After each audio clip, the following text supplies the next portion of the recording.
Hi Aries, kumusta po sa lahat po ng mga Aries? Hello po mga ating mga dude. Sa lahat po ng mga Aries, welcome po. Ito po ang ating bagong channel name. Okay, so Abundance Alchemy. Ito po yung sa mga matagal na pong sumusubaybay. Ito po yung High Frequency 888. Yan po. High Frequency 888 o High F888. Ngayon po ang ating bagong channel name ay Abundance Alchemy. Sa lahat po ng mga Aries, kung kayo po ay nakapanood po bago matapos itong April, okay, so hanggang ilan lang bang araw ang April? April 30.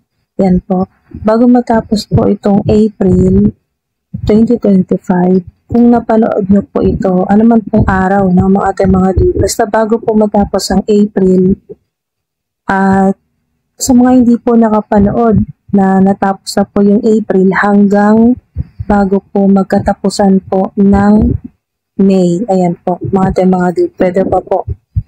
Okay, pwede pa po sa mga hindi po nakapanood bago matapos ang April 30 o bago po matapos ang April hanggang bago matapos po ang May. Yan po. So sa mga Aries, ito po ang inyong divine messages. Tingnan nyo to, Aries, diba? So synchronize yung energy po ninyo. Yung sa mga nanonood po, mga ito po yung confirmation. Kung ganito po lumabas po ang Emperor at Aries din po ito ng Aries, yan po ay naka-align po yung vibration o yung inyo pong frequency dito po sa video na ito, dito po sa video na ito o mga divine messages na para po sa inyo. So Emperor, own your space with confidence. Own your space with confidence. Alright, so pasensya na po sa boses ko mga ating mga dude, at nagpapagaling pa rin po. So ayan po, meron po kayong Emperor. So maganda pong sign yan mula po sa Divine Universe na nandito na po kayo sa era ng inyo pong season ng buhay po ninyo, lalo na po sa career, no? Sa trabaho po ninyo o sa negosyo o creative projects. Ito po ay napakagandang sign na kayo po ay, kung hindi pa sa ilan na nahirapan pa rin po sa inyong career sa trabaho, kung hindi pa, ito po yun. Ito po yung malapit na ma-achieve. Okay, malapit nyo nang ma-achieve o malapit na mangyari. Yan po yung stability.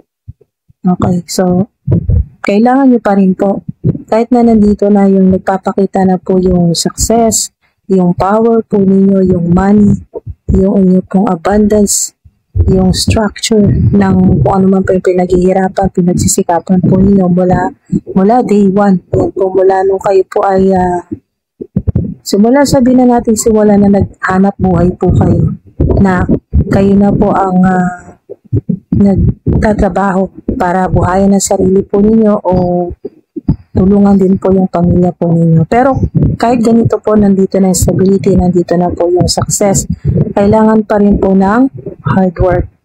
Mga dude, kailangan pa rin po ng hard work kahit na nandito na po yung stability. Nandito na po yung stability. So, hard work. Kailangan yan, mga dude. Ano man po yung gender po ninyo. So, pansinin nyo po, puro mga king na ito. King. Ito, stability, 555 o 444. Kung nakikita nyo po, no? 444, 444, 555, 555, King of Swords. Ito yung nandito ka na sa stage ng buhay mo na iwas na talaga sa lahat ng drama, sa lahat ng toxicity, chaos, ganyan po. So, yung energy po ninyo ay hindi mo na basta-basta binibigay sa kahit sino o sa kahit anong sitwasyon. talagang napaka-selective. Napaka-selective po ninyo. Pinipili nyo lahat ng pagtutuunan po ninyo ng oras, lalo na ng divine energy po ninyo, at lalo na kung ito ay tungkol sa katotohanan. Yan po. So, nandito na rin po yung pagiging maingat ninyo sa lahat ng mga nakakausap, sa lahat ng mga nakakasalamuha po ninyo, sa mga transactions sa trabaho po ninyo, online transactions kasama rin po dyan. So sa lahat-lahat po ng ginagawa po ninyo, mapadokumento o mga proyekto po ito, ay talagang pinag-iisipan, pinagpaplanuhan mong mabuti. At lagi kang nakahanda sa mga parating na conflicts. Dahil nandito yung mindset mo na inaasahan mo na walang perpektong araw, walang perpektong sitwasyon, meron at merong conflict na darating at ready ka palagi. Yan po. Ready ka na harapin ang katotohanan at talagang lahat ng anggulo ng sitwasyon ay pinag-iisipan mo mabuti. At nandito rin po yung pagputol. No? Pagputol sa mga connections, kahit po family members at mga malalapit sa'yo, ay kayang-kaya mong mag-disconnect. Puputulin ng connections or umiwas. So, maaari din po sa ilan kasalukuyan po na meron pong biglang nagbago. No? May mga tao o mga family members na umiwas po sa inyo, no?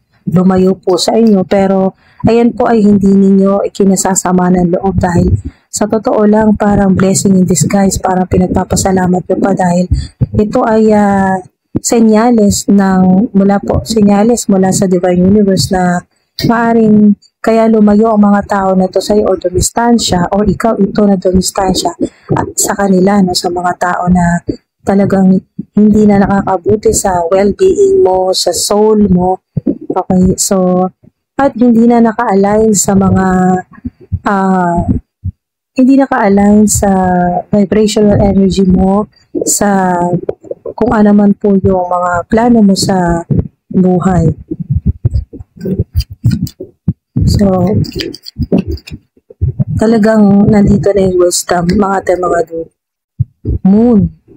999 kung meron kayo niyan, or meron po kayong ganito pong mga numbers sa inyo pong cellphone number o sa home address po ninyo, sa bank account number po ninyo, sa plate number po ng sasakyan po ninyo. Kahit hindi po ganito yung pagkakasunod-sunod, no? Pero po kayong 9, 5, at 4. Yan po. Moon, dito naman po sa moon ay talagang tugma rin po dito sa King of Swords, no? Dahil kayo po ay talagang nag-iingat. Nag-iingat po kayo. Dahil malakas ang inyong intuition, nararamdaman po ninyo yan. Kahit hindi ninyo nakikita, alam ninyo na may mga deception, no? May mga hindi totoo sa inyo. Hindi mo lang matukoy eksakto kung ano man po ito or sino man po itong gumagawa po sa inyo, pero alam mo meron hindi totoo. Okay.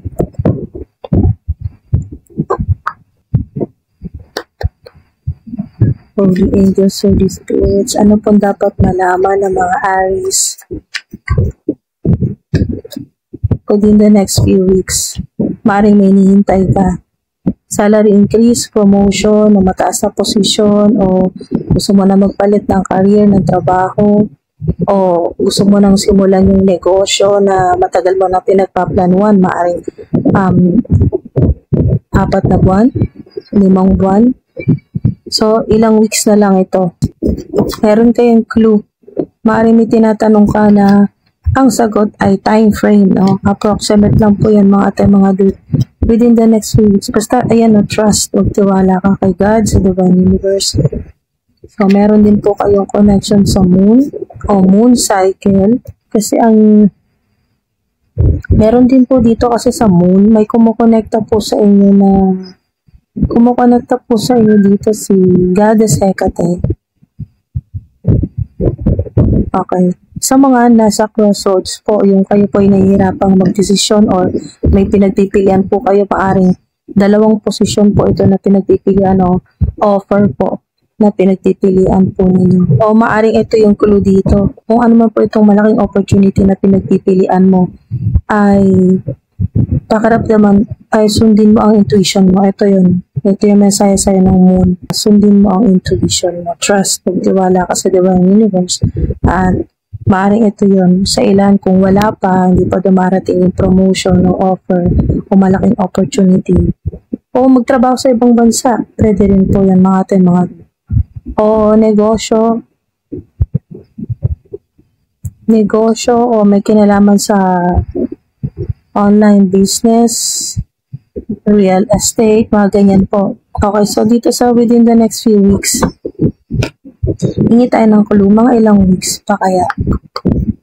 Holy Angels, Holy Spirits, mga ilang weeks po kaya ito? O kung ano man po yung hinihintay po ninyo mga date. Hindi lang naman po pera, opportunity, maaaring ito po ay bakasyon, and po dahil chariot po lumabas, success po ito, victory, success po ito sa mga lalo na nahirapan po kayo. Ito po yun, you have success in the face of difficulty. Talagang sa ilan ay 4 na buwan, 5 buwan o 7 buwan po kayong nahirapan o nagsimula po yung sobrang dami nyo po or malalaking mga problema or pagsubok po lalo na sa career po ninyo, sa buhay po ninyo, sa travel, may kinalaman sa travel o trabaho po ninyo sa ibang bansa. Ito, basta may kinalaman din po yun sa biyahe o bakasyon na simula July 2024 pa kayo nagsimula yung delays and ganyan po, yung natatagalan, yung nagkakaproblema, may mga na-postpone, ganyan po, no? Na mga schedule o yung biyahe na na-postpone or may mga problema sa documents o pera, kasama na rin po. So, pag ganito po nagpakita sa inyong chariot, ibig sabihin, sa mga dumaan po sa sobrang hirap o mga malalaking problema, nagsimula po meron dito napaka-specific na nagsimula ng July o September. July, September, 2024 pa, no? Last year pa po ito. 2024 pa kayo nahirapan. Nagkaroon ng malaking problema, hindi na tuloy ang biyahe, bakasyon o trabaho abroad. So, ito na po yun. Maghintay ka within the next few weeks. Okay. Okay, so, approximate 4, 5 o 7 linggo. Okay, 7 weeks. 7 days naman po sa ilan.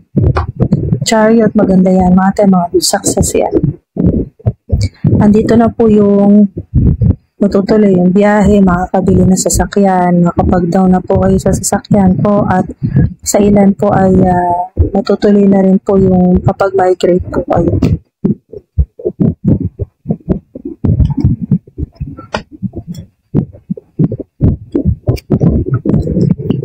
Basta mga dude, 7, sa ilan, kung makikita po ninyo to, okay, bago matapos itong April or hanggang bago matapos ang May, o pagkatapos nyo pong mapanood tong video na to, madalas nyo pong makita ito na 777. Kung ipapakita na po ito sa inyo ng 777 or pagkatapos nyo pong mapanood to, ito po yung confirmation na magiging successful. Bilang ka lang ng ilang linggo, sabihin na natin, ang mga clue dito, 4, 5, 7 na linggo. Okay, weeks. 4, 5, o 7 weeks. Sa ilan po, 7 days lang. No? Bali, 1 week lang yan. Wow. Okay, bottom of the deck, clearing deck. So, maaari din po ito yung minamanifest po ninyo. Pag ganitong lumabas yung chart, ibig sabihin, talagang magmamanifest yan. Mangyayari yan. Okay. So, ang clue ay mga ilang linggo na lang, no? Ilang weeks na lang hihintayin po ninyo. So, kung magpamanifest na lang din kayo ay yung mas mabilis na. 4 weeks na. I-manifest nyo na ng 4 weeks. So, apat na linggo, di bali, 1 buwan. 1 buwan na lang, no? So, 1 buwan na lang ang hihintayin po ninyo na konting tiis na lang. Makakabayad na kayo sa mga kailangan po ninyong bayaran, mga bills, ganyan po. Mga inihulugan po ninyo, loans, mortgage. Wow, kasi tuloy-tuloy na to. Basta may Chariot, napakaganda niya, no? Tuloy-tuloy na at malalagpasan. Ito yung sign o confirmation na talagang malalagpasan nyo yung problema po ninyo. Kung ano man po yung pagsubok na yan o delays. Sa mga lagi na po postpone, lagi pong nagkakaproblema, hindi natutuloy, ano man po yan, transactions, mga meetings sana, mga kung ano man po, mga deals, o yung mga biyahe, ganyan po. So, ano man po itong delays o napopostpone, yung pag-umpisa ka na ng negosyo, ang kaproblema, kulang pa ang pera, lahat po ng mga conflicts na naglabasan kasi talagang may mga hindi inaasahan, mga energy of unexpected conflict, ayan po, or movement, maaari din po na hindi inaasahan, kailangan mong lumipat or umalis, ganyan po, bumiyahe sa ilan po. So, may sinasabi din dito na ito pong paglabas ng Chariot, kung ano pong unexpected na may connection sa biyahe, ay parang blessing in disguise, no? Ipagpapasalamat nyo rin na kung kailan hindi inaasahan, matutuloy na yung inyong pong mga plano, yan po, or biyahe, o kung ano man po yung minamanitas po ninyo. Maaring sa ilan, nagmamanitas po kayo ng clearing debts, so mabayaran na po. And po, windfall of abundance, napaka-blessed po ninyo, no? Comment nyo dyan, I am blessed, I am blessed, I am extremely protected, I am abundant, ayan, no? Windfall of abundance, i-claim nyo na po yan. Sa inyo yan, mga deep. Windfall of abundance yan. Ito yan, may connection sa, dito sa Emperor, dito sa Chariot. Ask for your needs to be met. Ito yon na hindi basta-basta makikialam sa buhay mo, lalo na sa mga problema mo, lalo na sa pera o sa mga kailangan mong bayaran. Hindi basta-basta nakikialam ang mga anghel. Maliban na lang kung tatawagin mo at hingi ka ng tulong. Okay, lalo na po si God, no, ang divine universe. God and the angels can come to your aid only if you make a free will choice to be helped, di ba? Kung talagang hingi ka ng tulong. And it begins with asking. Kailangan talagang umingi ka. Yan, umingi ka kung paano ka normal, yung paano kang humingi ng tulong kay God sa divine universe, sa mga anghel. Lalo na po sa mga naniniwala po sa mga angels, meron din po mga anghel na tumutulong naman po sa abundance, sa pera, sa trabaho. Kahit hindi nyo po alam yung pangalan ng specific po na angel o archangel ng money or abundance, ay tawagin nyo po. Kahit na po pag nagdarasal po kayo, angel of money or angel of abundance, o kaya po goddess. Kung hindi nyo alam yung specific na pangalan ng goddess o mga goddesses naman po ng abundance, prosperity, kahit po banggitin nyo na lang po na tulungan kayo ng mga deities o deity, or goddess or goddesses ng abundance ng prosperity. Isa na rin po dyan kung gusto nyo pong tawagin o humingi po ng tulong, lalo na po sa pera, sa abundance, sa mga opportunities, golden opportunities, ay makakatulong din po sa inyo si Goddess Plena Fortuna. Ayan po. Sa mga naniniwala lang po, mga disclaimer, sa mga naniniwala lang po. So it doesn't matter how you ask God for help, but only that you do so. The same holds true with clearly asking other people to assist you. Ganun din kung paano ka humingi ng tulong sa tao, na gagawin mo lahat pag kailangan mo humingi ng tulong. Magchat-chat ka, magte-text ka, tatawag ka, kakausapin mo ng personal, nakikipag-communicate ka. Hihingi ka talaga ng tulong. Or ng assistance, yan po, financial assistance. Mag-i-email ka, ganyan po, basta sa paraan na magkakaroon talaga ng komunikasyon.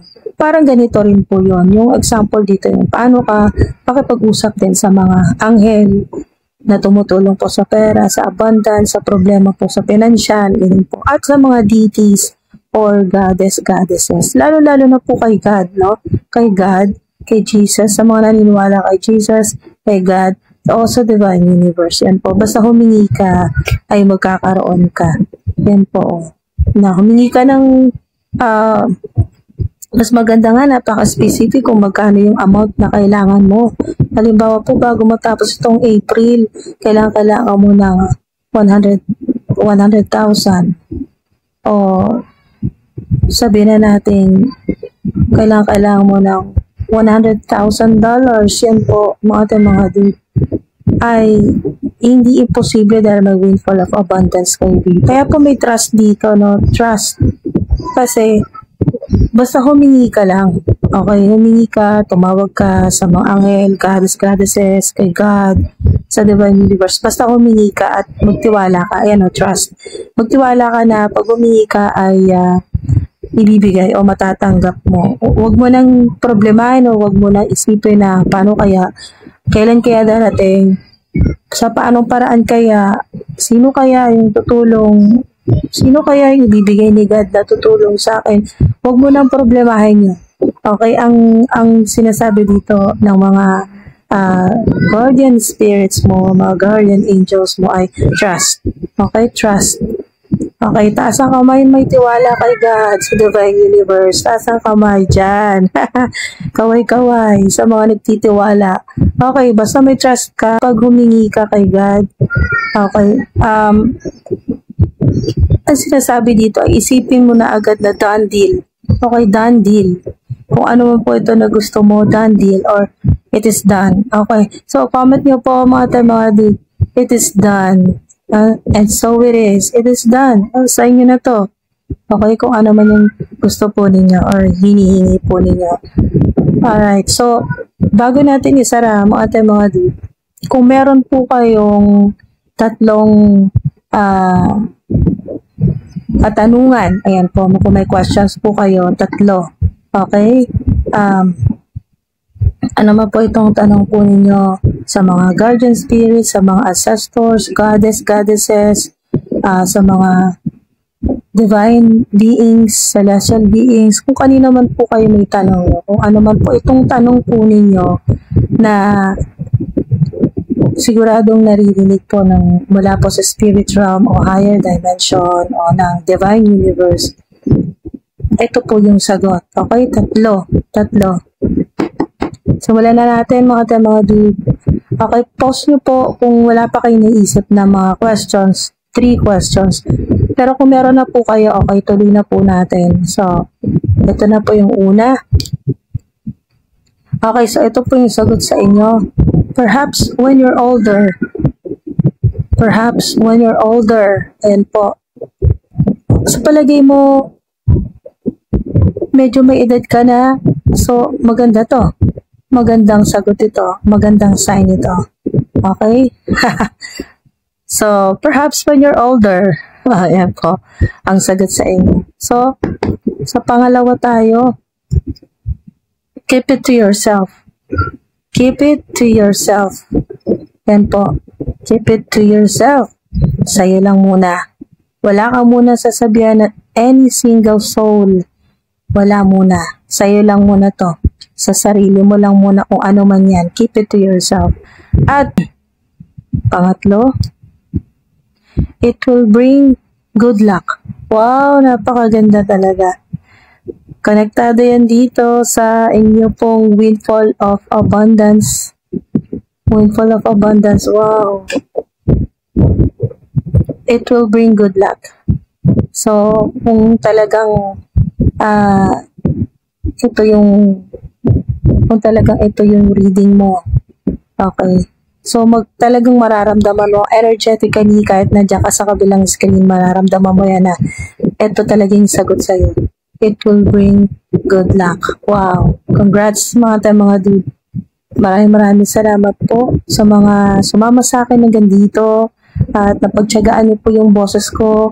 Mga dude, maraming salamat po. Ingat po kayo palagi. Maraming salamat po sa mga patuloy pa rin pong sumusuporta, sumusubaybay, sa mga nagko-comment.